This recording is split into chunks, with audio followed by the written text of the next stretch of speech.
아멘. 주의 보혈로 깨끗하게 죄 씻음 받음을 확신하며 늘 하나님께 감사하는 우리 한나 찬양대 우리 모든 성도들 되시기를 주님의 이름으로 축복합니다.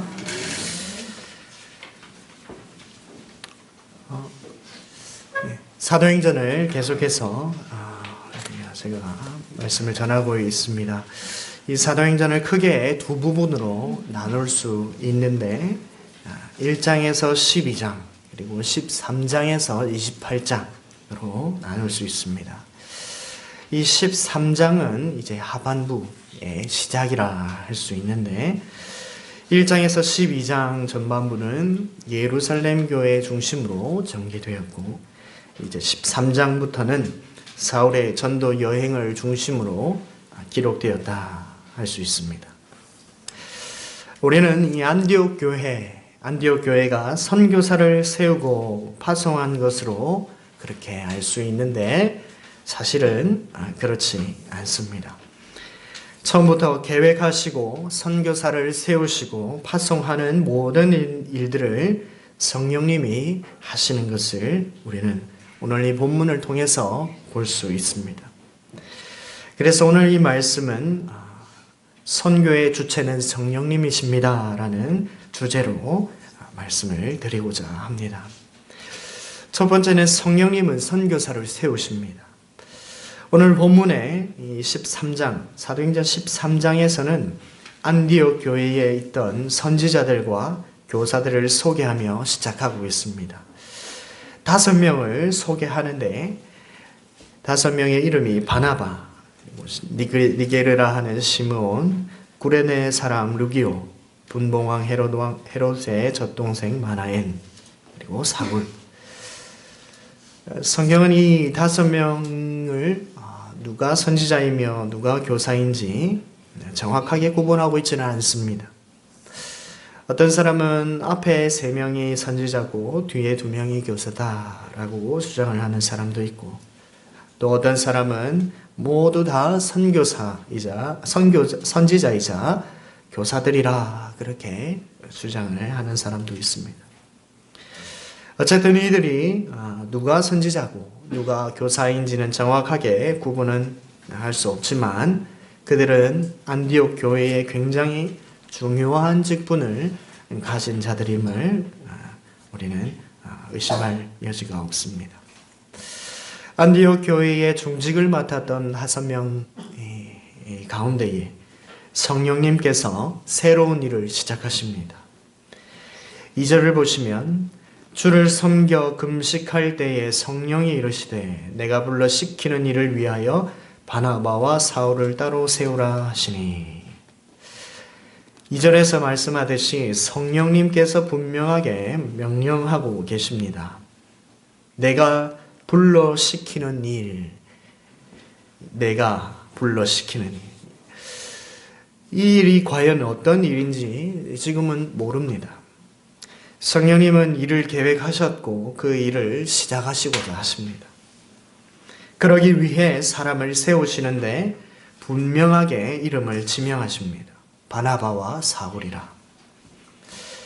그 둘은 자기의 의지대로 내가 선교를 가겠습니다. 제가 가겠습니다. 라고 지원하지 않았습니다. 그들은 안디옥 교회에 열심히 사역하고 있던 사역자들입니다. 바나바는 예루살렘 교회의 파송을 받은 사람으로 안디옥 교회를 섬기고 있었고 사울은 그 바나바가 다소에 가서 불러와 함께 사역하고 있었습니다. 그들이 어떤 계획을 세운 것도 아니고 내년 사역을 어떻게 해야 할지 어떤 것을 할지 준비하지 않았습니다. 성령님께서 일을 계획하시고 그들을 불러 세우셨습니다. 4절에서도 성령님께서 선교사들이 나갈 선교지까지도 결정해 주는 것을 우리는 볼 수 있습니다. 성령께서 지정해 주시는 선교지는 사도행전 13장과 14장에 기록된 대로 바나바와 사울이 방문하는 곳들을 우리가 읽을 수 있습니다. 그 중에 첫 번째 선교지로 구브로 섬이 나오고 있습니다. 이 구브로는 나눠드린 유인물을 보시면 참조를 하면 되겠습니다. 지중해에 있는 섬들 중에 세 번째로 큰 섬입니다. 대략 주전 6세기 이래로 구브로는 바사인과 애고의 프톨레미 왕조의 지배를 받아왔습니다. 그리고 주전 58년에 로마는 구브로를 병합하여 길리기아 속주에 편입을 시킵니다. 아우구스도는 구브로를 로마 원로원의 관할에 넘기고 그때로부터 다른 원로원의 직속의 주와 마찬가지로 지방 총독을 두고 다스리게 합니다. 이 바나바와 사울이 구브로를 방문했을 때 그 당시 총독은 몇 대에 걸쳐 공직 생활을 한 로마의 귀족 가문 출신 서기오 바울이었습니다. 이 구브로는 바나바의 고향이기도 합니다.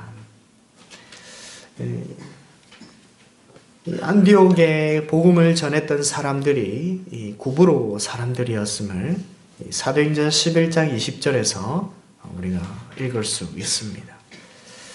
그 중에 구브로와 구레네 몇 사람이 안디옥에 이르러 헬라인에게도 말하여 주 예수를 전파하니 주의 손이 그들과 함께 하심에 수많은 사람들이 믿고 주께 돌아오더라.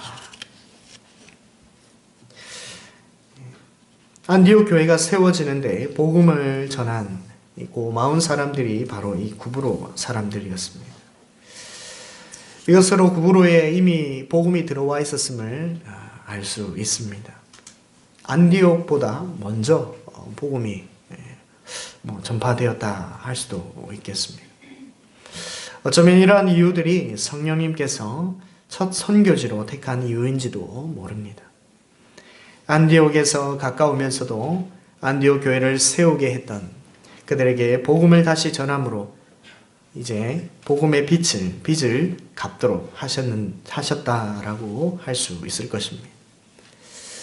이렇게 구브로는 성령님께서 바나바와 사울을 세우시고 가장 먼저 파송한 지역으로 이제 선정되었습니다. 두 번째는 성령님은 사람들을 만나게 하시고 또 믿게 하십니다. 이 바나바와 사울은 이 구브로의 살라미라는 곳에 도착합니다. 이 지도에 보시면 안디옥에서 이 실루기아로 내려와서 이제 실루기아에서 배를 타고 구브로 섬 살라미라는 곳에 도착하게 됩니다. 이 살라미는 구브로에서 가장 동쪽에 위치한 항구 도시입니다. 이 살라미에 가면 바나바 기념교회가 있는데 지금은 박물관으로 사용되고 있다고 합니다. 이곳에 바나바가 돌에 맞아 순교하고 이곳에 묻혔다라고 되어 있습니다. 이 살라미에 도착한 사울과 바나바는 이 회당을 찾아갔다고 오늘 말씀에 5절에 보면 기록되어 있습니다. 유대인의 여러 회당에서 복음을 전했다라고 합니다. 이 바나바와 사울이 회당을 찾은 이유는 그들의 선교 전략이다 라고 말을 하는 사람들이 있는데 그것이 아니라 성령님께서 선교지를 정해주셨고 그들은 또 그곳에 가서 복음을 유대인들에게 알려야 할 이유가 있었습니다. 왜냐하면 옛 언약이 끝나고 새 언약이 시작되었음을 그들에게 가장 먼저 알려야 할 이유가 있었던 것입니다. 유대인들이 회개하여 돌아올 기회가 얼마 남지 않았기 때문이죠. 하나님의 이 언약의 중첩기가 얼마나 되는지 하나님은 그들에게 가르쳐주지 않았습니다. 그래서 되도록 빨리 유대인들에게 오신 메시아 그리스도가 오셨음을 알려야 했기에 회당을 찾아다니며 그렇게 복음을 전했던 것입니다. 그런데 6절을 보시면 온 섬 가운데로 지나서라는 말이 나옵니다. 온 섬 가운데. 이 구브로 섬, 키프로스, 이 섬이 큰 섬이라 했습니다. 이곳에 많은 사람들이 살고 있었을 텐데 그들에게 복음을 다 전하기 위하여 섬의 구석구석을 찾아가서 복음을 전한 것이 아닙니다. 섬 가운데를 지나서 섬 가운데로 통과하여 디엘톤테스, 다른 곳에 들리지 않고 마치 섬을 관통하듯이 섬을 지나갑니다. 이 바나바와 사울은 계속해서 성령님의 지시를 받았음을 알 수 있습니다. 그들은 마치 구브로 섬의 끝에 누군가를 만나러 가는 것처럼 느껴질 정도로 빨리 그 섬을 통과했던 것입니다. 구브로에 누가 사는지, 어떤 사람을 만날지 전혀 알지 못한 채 바나바와 사울은 성령의 인도하심을 받아 바보라는 지역까지 이르게 됩니다. 이 바보라는 곳은 그리스 여신 아프로디테의 등장한 신전으로 유명한 곳입니다. 그리고 그곳에는 신화가 많이 퍼져 있었음을 우리가 알 수 있습니다. 지도를 보시면 바보가 구브로 섬 끝에 있음을 우리가 볼 수 있습니다. 파포스라기도 하는 이 바보. 이곳에서 바예수라 하는 유대인을 만나게 됩니다. 이 성경은 이 사람을 이렇게 소개합니다. 바예수라는 유대인 거짓 선지자인 마술사. 그리고 8절에서도 이 마술사 엘루마는 이 이름을 번역하면 마술사라고 소개하고 있습니다. 이 사람이 바예수라 불리는데 이 바예수라는 말은 이 바라는 말이 아들이라는 뜻이고 예수라는 말은 여호수아, 예수 이런 말이죠. 그래서 여호수아의 아들, 예수의 아들이라는 뜻을 가진 사람입니다. 이 바나바와 사울은 이 사람이 어떤 사람인지 처음에는 알 수 없었을 것입니다. 이 사람이 자기를 또 찾아온 이유가 서기오 바울이 바나바와 사울을 불러 하나님의 말씀을 듣고자 그들을 찾아왔다라는 것을 알게 됩니다. 7절 말씀해 보시면 그가 총독 서기오 바울과 함께 있으니 서기오 바울은 지혜 있는 사람이라 바나바와 사울을 불러 하나님의 말씀을 듣고자 하더라. 이 바나바와 사울이 복음을 회당에서 전했을 때에 그들의 말에 귀를 기울이고 또 복음을 받아들인 사람이 오늘 본문에는 기록되어 있지 않습니다. 하나님의 말씀을 듣고 믿음을 가진 사람이 아마 거의 없었던 것 같습니다. 별다른 복음의 결실을 맺지 못하고 있다가 바나바와 사울을 찾아온 사람이 있었는데 얼마나 반가웠겠습니까? 그리고 자기를 초청하는 사람이 총독이다 라는 사실에 바나바와 사울은 놀랐을 것입니다. 그래서 바나바와 사울은 바예수라라는 사람을 따라 서기오 바울을 만나게 되죠. 저는 이 바예수라는 이름을 가진 사람을 봤을 때를 생각해 보았습니다. 이 성령의 인도함을 받아 구브로라는 섬에 와서 회당을 찾아다니며 섬에 복음을 전했지만 별다른 결실이 없다가 바예수라 이름을 가진 사람이 자기가 전하는 복음을 듣고 싶어하는 사람이 있다라는 것을 알려줬을 때 얼마나 기뻤겠습니까? 이 바예수라는 사람에 대해서도 굉장히 아마 좋은 감정을 가지고 있었을지도 모릅니다. 타국에서 유대인을 만났으니까 얼마나 좋았겠습니까? 어쩌면 서로 히브리 말로 대화를 했을지 모릅니다. 자신들의 복음 전파에 큰 도움이 되는 사람일 거라 생각했을 수도 있습니다. 그러나 이 서기오 바울을 만나고 그에게 복음을 전하면서 바나바와 사울은 알게 되었을 것입니다. 바예수라는 이 마술사가 거짓 선지자이며 복음을 듣지 못하도록 하는, 총독으로 하여금 믿지 못하게 방해하는 인물인 것을 알게 되는 것입니다. 성경은 구체적으로 이 마술사가 서기오 총독 바울에게 어떠한 말을 했는지, 어떻게 믿지 못하게 했는지 설명은 나오고 있지 않습니다. 하지만 사울이 이 성령이 충만하여 그를 보았을 때에 그에게 저주를 쏟을 만큼 그는 아주 심하게 총독을 믿지 못하게 막고 있었음을 짐작할 수 있습니다. 사울은 이 바예수라 불리는 마술사에게 심한 저주의 말을 합니다. 10절과 11절에 이르되 모든 거짓과 악행이 가득한 자요 마귀의 자식이요 모든 의의 원수여 주의 바른 길을 굽게 하기를 그치지 아니하겠느냐. 보라 이제 주의 손이 내 위에 있으니 내가 맹인이 되어 얼마 동안 해를 보지 못하리라. 마술사가 왜 총독 옆에 있었을까 궁금해할 수도 있습니다. 그러나 아마도 이 당시에는 마술사라는 이 직책이 아주 높은 지식을 가진 자로 간주되어서 아마 이 높은 총독 옆에 있었는지도 모릅니다. 그곳에 있으면서 봉급을 받으며 총독 옆에서 조언을 하며 보좌하는 역할을 했을 것입니다. 그리고 이 총독을 보좌할 정도였다면 그의 마술 실력은 구브로에서 인정받을 만한 사람이었을 것입니다.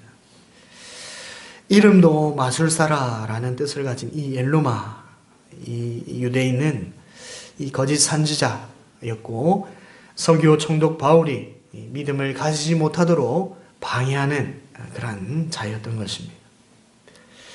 이 마술사 엘루마는 이 사울의 이 저주를 듣고 즉시 안개와 어둠이 그를 덮어 인도할 사람을 두루 구하게 됩니다. 이에 총독이 그렇게 된 것을 보고 믿었다라고 기록하고 있습니다. 이 사건은 애굽의 이 마술사들이 바로 왕 옆에서 모세가 보여주는 이적을 따라하며 바로의 마음을 강팍하게 했던 것을 생각나게 합니다. 하나님의 말씀을 전하는 모세의 말을 듣지 않고 그의 마음을 끝까지 강팍하게 했던 결과 애굽이 멸망할 정도의 심각한 저주를 받고 또 자신들의 장자까지 죽음에 이르게 하는 결과를 낳았음을 우리는 알고 있습니다.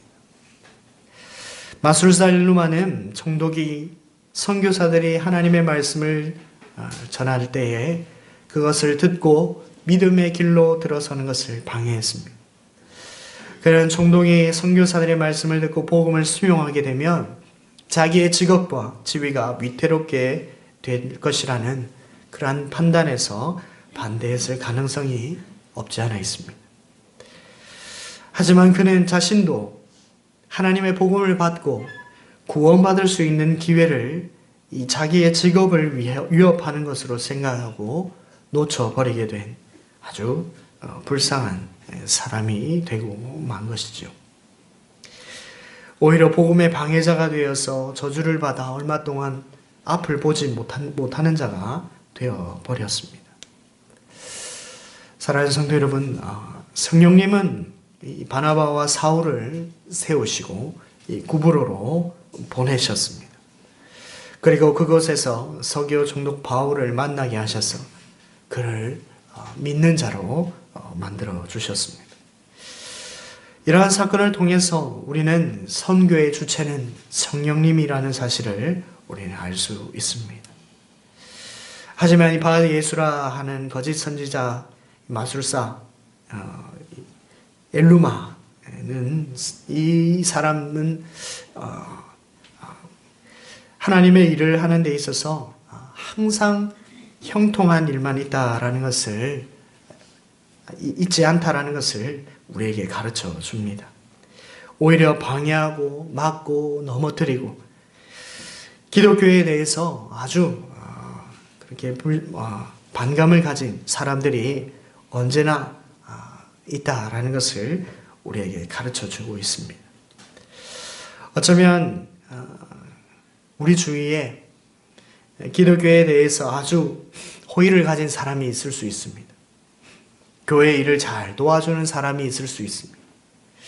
사회적인 지위가 높은 사람도 있을 수 있습니다. 그러나 성령님은 알고 계시죠. 어떤 사람이 믿을 사람이고 어떤 사람이 구원받을 사람인지 성령님은 알고 계십니다. 아무리 교회 일을 많이 하고 교회에 도움이 되는 것처럼 보일지라도 구원받지 못하는 사람들이 있을 수 있습니다. 성령님은 구브로 섬의 총독이었던 이 서기오 바울을 구원하시기 위하여 바나바와 사울을 이곳으로 보내셨습니다. 서기오 바울은 또한 마술사 엘루마가 맹인이 된 이적 때문이 아니라 주의 가르치심을 놀랍게 여겼다라고 기록하고 있습니다. 그에게 하나님의 말씀, 주님의 가르치심을 듣게 하기 위하여 하나님은 바나바와 사울을 그곳에 보내셨습니다. 성령님의 계획대로 바나바와 사울은 인도를 받고 이곳으로 오게 되었습니다. 그 단 한 사람, 서기오 바울을 만나게 하시기 위해서 이 구브로 섬으로 보내신 성령님께서 오늘날 저와 여러분을 어디로 보내실지 또 어디에 있게 하실지 우리는 모릅니다. 어쩌면 지금 있는 곳이 성령님께서 계획하신 그곳일 수 있습니다. 내가 보기에 좋은 결과물이 없고 결실이 없는 것처럼 보일지 모르지만 성령님은 그분의 계획대로 우리를 인도하고 계십니다. 여러분이 누구를 만나고 계신지, 누구를 만날지는 모릅니다. 하지만 하나님은 분명한 계획을 가지고 계시고 분명히 여러분을 정확한 길로 인도하고 계십니다. 우리가 성령님의 인도함을 잘 받고 있는지 우리는 날마다 하나님께 묻고 하나님께서 인도해 달라고 늘 기도해야 할 것입니다. 날마다 성령님의 음성에 민감할 수 있도록 우리는 늘 깨어 기도해야 합니다. 하나님의 말씀을 들을 때에, 읽을 때에, 또 기도할 때에 우리는 하나님께서 나에게 무엇을 말씀하시는지를 귀를 기울여야 합니다. 그래서 내가 가는 길이 하나님이 인도하시는 길임을 확인하고 또 발견해야 하는 것입니다. 내가 하나님의 인도하심을 받고 있다고 확신한다면 내가 있는 그곳에서 만나야 할 사람을 보게 하시고 복음을 전해야 할 자를 보게 하셔서 그분에게, 그 사람에게 하나님의 말씀을, 하나님의 복음을 전할 수 있는 우리 모든 주님의 교회 성도님들이 다 되시기를 주님의 이름으로 축원합니다. 함께 기도하겠습니다. 우리 들었던 말씀을 생각하시면서 바나바와 사울이 성령님의 부르심을 따라 세워졌음을 우리가 들었고 또 성령님이 가라는 곳으로 가서 서기오 총독 바울을 만났음을 우리는 들었습니다. 우리가 교회 일을 하거나 직장 일을 하거나 언제 성령님의 인도하심을 받게 해달라고 우리 기도했으면 좋겠습니다. 내가 계획하고 내가 먼저 나서는 것이 아니라 하나님께서 하라고 하시는 것을 할 수 있도록 하나님의 음성에 귀를 기울이고 성령님이 말씀하시는 것을 잘 분별하고 또 성령의 말씀하시는 것에 민감할 수 있게 반응할 수 있도록 해달라고 성령의 인도하심을 받는 자기 자신이 되게 해달라고 이 시간에 함께 우리 동성으로 기도하도록 하겠습니다. 같이 기도하시겠습니다.